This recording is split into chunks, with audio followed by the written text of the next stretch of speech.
You're watching the Pentagon Channel, serving those who serve.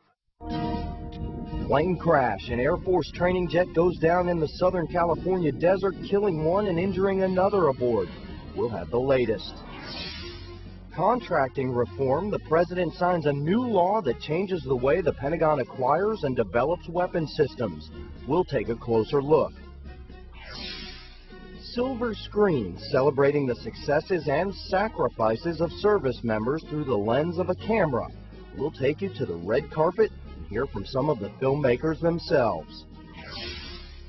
Plus, Paradise Lost and Found. A Marine who fought in the South Pacific during World War II returns to Tarawa, only to find it littered with trash. Next on Around the Services.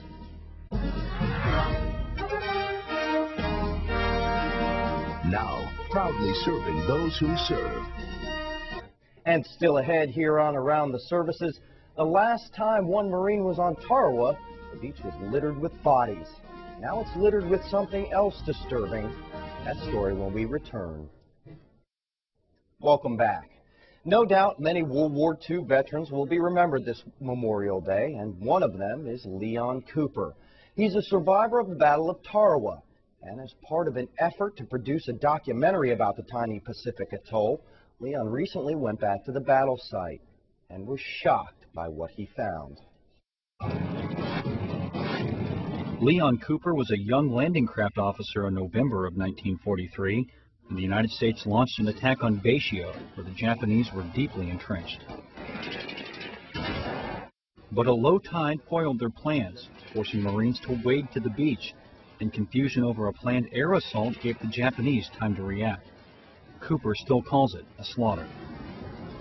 I'm still, I guess, amazed is the word, that I was able to survive when guys all around me were being killed by Japanese gunfire as we came into the beach. It took 3 days for the Americans to turn things around, and in the end, it was a costly victory, one that Cooper says has been forgotten.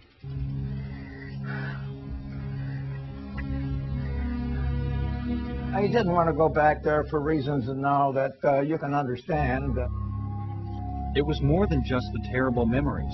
Red Beach, the site of the invasion, had become a dumping ground. I'm pointing to what seems to me the very symbol of everything that represents the reason for my trip. What I thought was an outrage, that is garbage all over Red Beach, where I saw my countrymen being felled by Japanese gunfire. Leon knew about the trash and came prepared for a proposal to the government for an incinerator that would also generate power. But what he didn't know were the numbers of fallen Marines who were never brought home. There were men still lying where they fell 65 years ago in the battle, at least 100, maybe as many as 200 or 300. Maps made of burial sites are inaccurate, and a number of Marines were buried at sea. And I said to the chaplain, I said, "Who is this guy?" And he said, "We don't know." And I said, "What, his dog tags?" "They're in the sailcloth," he said.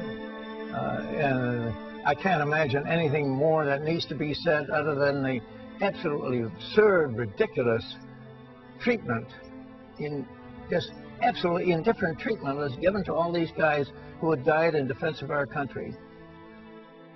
Also, still on the atoll, hundreds of munitions, some picked up by poverty-stricken locals, others just rusting, sun-baked, and hazardous. It was like the battle happened 10 seconds ago. I saw casings, thousands of casings, bullet casings from the battle. We found grenades. We found helmets. We found machine guns.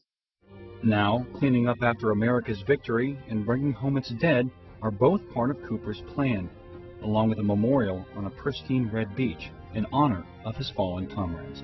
Marine Sergeant Jeremy Ross, Pentagon Channel News. To watch the entire documentary, Return to Tarawa, go to snagfilms.com. The film will also be airing on the Military Channel Memorial Day at 8 o'clock Eastern.